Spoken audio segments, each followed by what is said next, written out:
So in the last decade, very few brands have changed their pole mandrel. And I know it is a risky move and potentially very controversial, but to take a big step forward in performance, we had to take that risk. It had to be done. So Sean gave me that first ever sample back really early in 2024, and since then I can't put the pole down. I mean, I've used it with seriously limited kit, limited spares in the biggest matches this country has to offer, in the Fisher finals, the Maver finals, the UK champs, you name it. This pole has fished with it, and it's passed every single test I've thrown at it with flying colours. So the MTX poles are finished, and I'm going to tell you exactly why.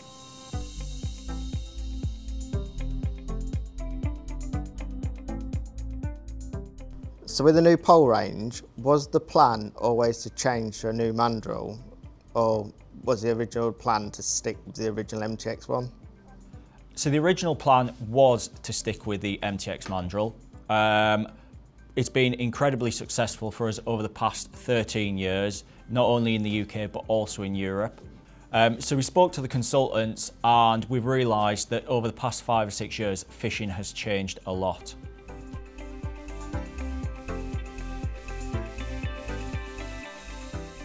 Jamie, you was involved with the development of these poles from the very start. When you first sat down with Sean, what is it that you was looking for with the new poles? If anything, creating a new pole, it was all about fitting into what fishing's become now. It's changed ever so much over the last few years, hasn't it? With the weights that we catch, the size of fish. We're catching fish 20 flipping £5 now at some venues that we go to, like Larford and Barston.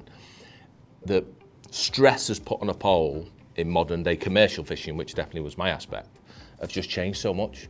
And so I wanted something with stronger butt sections, just something that could deal with the rigours of the abuse we put a pole through. In a 5-hour session now, it's changed so much.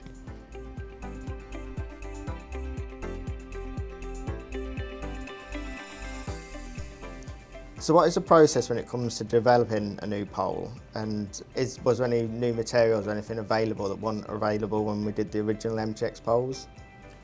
So the process when you're developing the pole off our current mandrel was a case of working closely with our pole manufacturer and their engineers to understand, is there any new carbons available, pre-pregs, potential new materials, or resins that can help either improve the rigidity of the pole, can improve the strength, or could improve the weight, the overall weight of the product. And one particular material was advised a couple of years ago to us, which was graphene. And the benefit of this material is it can enhance the strength of the pole. So it was something then that we started to look into. How could we use this material within the current mandrel and the current poles? So we originally got a sample with some slightly refined carbons, and then we got another sample which used the graphene, which allowed us then to compare the two models. One, to work out whether the graphene had the strength benefits that we were told, and also just to sort of balance it against what we could use just using a standard carbon material. So then, first two samples that Sean had on the original MTX mandrel, what was your thoughts when you picked those two up? At first, really exciting. It's a new pole day, isn't it? Everyone loves a new pole day. And the difference between the two amazed me. I've never been really involved in the process of producing a pole from whatever stage. And it was amazing the difference between the two. The one with graphene was clearly so much, I'm going to say the word stronger, but it just felt better. I mean, it felt more rigid, it just felt so much better than the other one. But when you actually use the pole, something didn't feel quite right. It was just the balance, the weight, whatever else, something just wasn't quite there with the first ones that we tried. We often hear people talking about the weight of poles, and obviously that's one of the things that people are looking at. But you also hear a lot of talk about balance of a pole.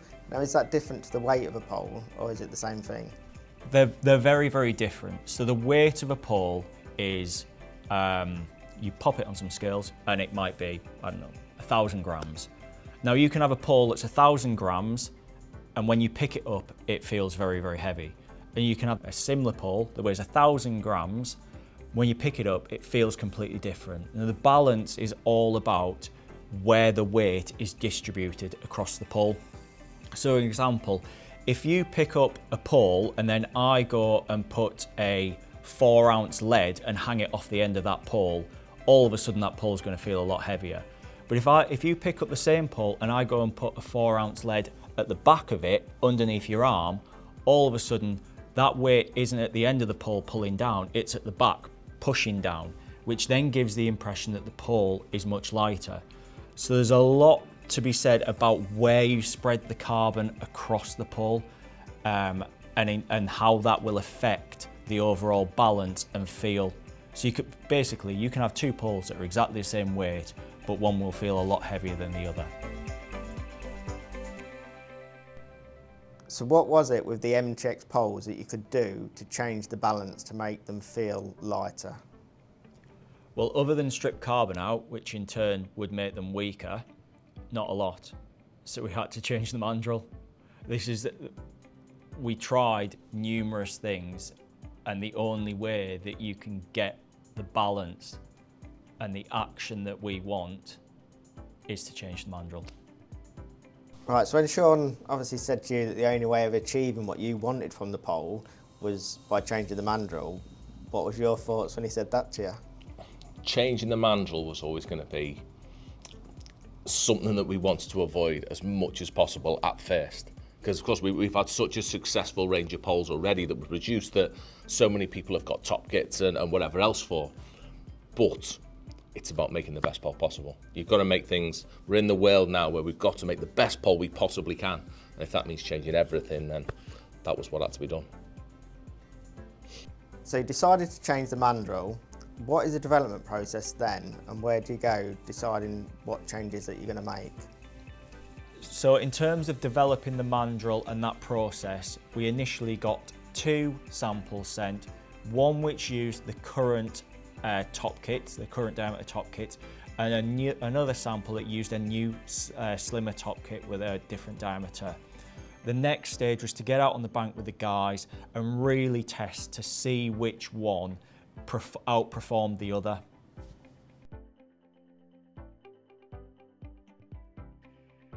So obviously by this point, getting pretty close to what we think is like the chosen mandrel that you're going to be working with. But what was your thoughts when you actually got on the bank and was on the bank fishing it and in a proper real life situation? Like immediately when I used them, it was just a pleasure to use. I mean, I've used whatever I've used for years and years and years. These are so different. They were responsive, they was quick to use, they shipped really fast. They were something that I wasn't used to. I've not used poles like that forever, in fact. They really were special, and they had a few special things that we'll learn further down the line in terms of top kits and that just made them different to everything I've ever used before. So much so, in fact, that of those 2 poles, one of them actually came home with me. Sean didn't want to give it me. It only actually had, I think it had 2 top kits at first. And I've took it home and said, I need to have a bit of a play with this on my own. Let me go out, let me really, really use it. And from that point on, I nagged Sean pretty much every single day to get me more top kits because I wanted to use that pole for all my fishing. At that point, as soon as I'd used it once, and very, very quickly later, in a match a couple of days later, I didn't want to use anything else again. I wanted that to be my pole for all of my fishing.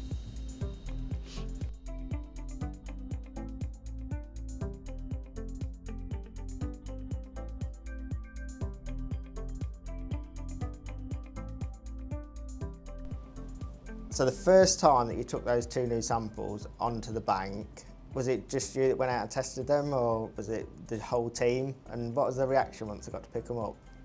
So the first time I went out on the bank with him, I met Jamie. It was freezing cold. I'm not sure what time of year it was, maybe January or February. And we went to Alvechurch Fisheries. If you haven't been there before, it's a fantastic fishery. It's absolutely solid with carp. And Jamie's quite reserved when it comes to product. He's actually a bit of a pain, where I'll tell him that something's good, and it'll take him 2 years for him to finally turn around and say, you're right, that is good. So I was gobsmacked when I literally couldn't get him off the box once he'd started fishing with one of the samples. to the point where I had to actually say, jump off, it's my turn. So yeah, that was a very positive experience. So you mentioned that Jamie was really excited about one of the poles. Which of the mandrels was he most excited about? And also, was that the end of the testing process, or is there a lot more involved in it? So the one which he loved, which actually no, I'll rephrase that, the one which we both loved was the one with the slimmer diameter top kits. So big risk, changing top kits, but the performance was vast compared to the other sample. In terms of, was that the end of the testing process? No, that was the beginning, really. So after we decided that that was our preferred mandrel, I then went back and had some more discussions with our manufacturer to work out how we can refine that mandrel and improve the overall performance even further. Oh, it's my turn, is it? So obviously I joined in August 2024, so the poles were well into development when I come in, but there were still loads of decisions to be made on top kits, the strength of the pole, the action of the pole, the markings on the pole. So it was really nice to get involved in it, even at a later stage. And I first saw the poles when I come to the office, when I first come for a chat about joining Matrix. So yeah, it was nice to see something in development, and I spoke to Jay about it and he was really excited. So yeah, it was really nice to get involved. What about the first time you actually got on the bank to fish with one of the poles? Can you remember when that was? I think it was Twin Lakes. We went to film some other products and we had a go with it then, lascated it up really quickly, and yeah, I could see it was straight away. It was a hell of a piece of kit. So yeah, it was exciting. Pretty sure you didn't even give me it back, did you, that day? No, I think I snuck it in the van that day. So yeah, managed to keep it and had a little play with it and fished with it loads over like the next month after getting it. And yeah, it's a special bit of kit, definitely. Well, I wanted to keep it longer, but Jay actually stole that one off me, so he's definitely putting it through his paces. That 600 was an absolute joy to use. It's so strong, it is ridiculous. So much so, I took it up to Whitmore Fisheries and caught a 36-pound stage. The biggest fish I've even seen, caught, hooked, whatever. It was frightening. I never expected to catch something on that, and the pole performed beautifully. I mean, not at any point did I think that was going to destroy me pole. I knew it put up with it, and yeah, if anything's going to give you confidence in using the pole, catching a fish of that size pretty much does the job. So obviously you've given that 600 a proper workout with that sturgeon, but what, in terms of like the testing of the 700 pole, like if like you took that original sample from Sean, so you've had that a long time, so yeah. Is that the proper good workout? It has been abused more than any other pole I've ever had, but it is the pole that I get out my bag and I get excited to use. I mean, I've used this pole with no kit. I've used it with flipping 3 top kits in a match in the winter when I first got it, all the way to throughout all my qualifiers. I qualified for Fish Show with it really early, that was as well. I qualified in May for Fish Show and I'd only had all my top kits probably at the end of March, so I was happy to use it then. I used it for UK Champs, I used it to qualify for every possible final. I even used it in the Maver final. And on the Maver final, I'm fishing for 50,000 quid at Hayfield as well, where they pull hard and you need spare number 4 section because it's flipping deep. And I went there with no spare number 4s, no spare pole even. So I'm fishing a £50,000 final with no spare pole in my bag behind me, which I'd always have in previous years, but I have that much confidence in it and that much want to use it. I know that using that pole gives me more confidence because I can fish with it better. I can move around my peg. For that style of fishing, for mugging fish, there's nothing that even comes close. And I knew that just having that pole would potentially win me the match, or it probably did win me the match. If I was using other poles, maybe that wouldn't have been quite as manoeuvrable on the day. So I owe it so much already. So much so, there's no chance he's ever getting the sample back. So you say you've gone back to the manufacturer to refine the mandrel. What exactly is it that you're doing then, and what bits are you trying to improve on the pole? So one of the things we wanted to improve on this range of poles was the strength in the butt sections. We've also discussed the balance of the pole earlier and how we wanted to improve that. So we wanted to take some of the carbon that you have in the top part of the pole and transfer that to the butt sections, not only to make them stronger, but also to improve the balance of the pole. So that was the initial starting point, was discussing with our engineers, where can we move some of that carbon from without losing strength in the obviously number 3s, 4s and 5s, transferring that to the back of the pole so we get really, really strong butt sections, also improves the balance of the pole. One of the key elements to that is using that slimmer diameter top kit, because obviously if you've got a slimmer diameter, it means you've got less carbon up there, which means you can transfer more carbon to the butt sections. So obviously, the development stage has moved on now, and we're getting to the point where you've got a really nice pole. But was it just one pole, or at what point does the end start getting samples of other poles in the range? So the initial phase, we always start at the top and work backwards. So we started with the top end pole. Once we know we're happy with that and we feel like we've got a real solid base to work from, then we'll start working down and basically work on the models, the lower models within the range. So after that third phase of sampling, where we had the 2 poles on the same mandrel, but with the different makeups, one with graphene and one with carbon, once we were happy with that, that's the 4th phase, we'll say, of development, where then we got the full range of all the models of the poles and got them over to start testing. So obviously you mentioned the poles and the strength of them and the modern day way of fishing, that they're targeting some really big, heavy fish these days. Was there some big fish caught in the testing process? So obviously the poles aren't just sold in the UK. We obviously have a big European team as well, and they've actually been over in France and Belgium and have caught some huge carp and grass carp. And the guys in Europe really do put them through their paces, because if you think we pull, those guys are on a different level. So obviously you've mentioned the strength of the poles and them like being perfect for catching big fish. Now, was the action of the pole and the strength and everything that you achieved, your original target was to have a pole that suits modern day fishing? Do you think you've achieved that with this mandrel? 100%.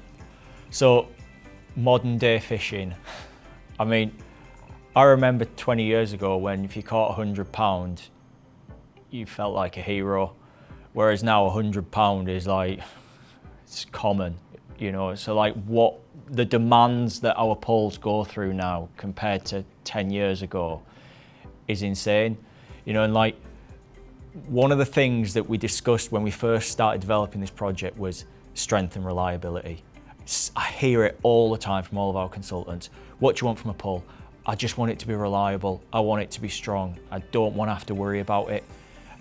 And I completely understand where they're coming from. You know, if you're investing a lot of money in a pole, you want to know that you can take it out and you can catch £100 week in, week out, and that it's not going to break and it's going to be reliable. Now, one of the key differences within match fishing now, and in particular carp fishing, is how we use our poles. And what we wanted to achieve is we wanted a pole which had the action through the top part of the pole. So if you're slapping a rig or if you're mugging fish, it's easy to move it around, or that you get that inertia of flicking your rig over the top without having to put loads of force through your butt sections. So in simple terms, in layman's terms, you want the action of the pole through the top third, and you want the butt sections to be really strong and really stiff. Well, I'm going to stick my neck on the line here and say that no other company has spent this much time and effort developing a perfect top kit. We've actually gone into the detail of having 3 different measurements. So obviously we've got a lot of anglers that do carp fishing and they want their longer top kits for catching big carp. And we've got a lot of anglers that do F1 fishing for catching a lot of big weights of smaller F1s. But now we've gone to the extent of having another top kit in the range, like a hybrid, which we all seem to think is going to be the best all-round top kit for all commercial fishing. Right, so a few weeks ago we finally got out with the final finished pole. Graphics were all perfect, all the top kit markers and everything was all on. What was it like using the final pole? It is a joy to use, isn't it? It's so nice. It actually showed me how much I've abused the samples as well, but what a pole it has become. With the decals, the fancy stuff, just to make it look a really professional product. just absolutely makes it. It is, without doubt, a really, really special range of poles that's about to hit the market. The new XTR poles are by far the most comprehensive range of poles we have ever launched. We have left no stone unturned. You know, we started with a blank piece of paper and we developed it from the ground up. I can honestly say, for the first time in a really long time, I'm super excited about this range of poles and I cannot wait to launch them.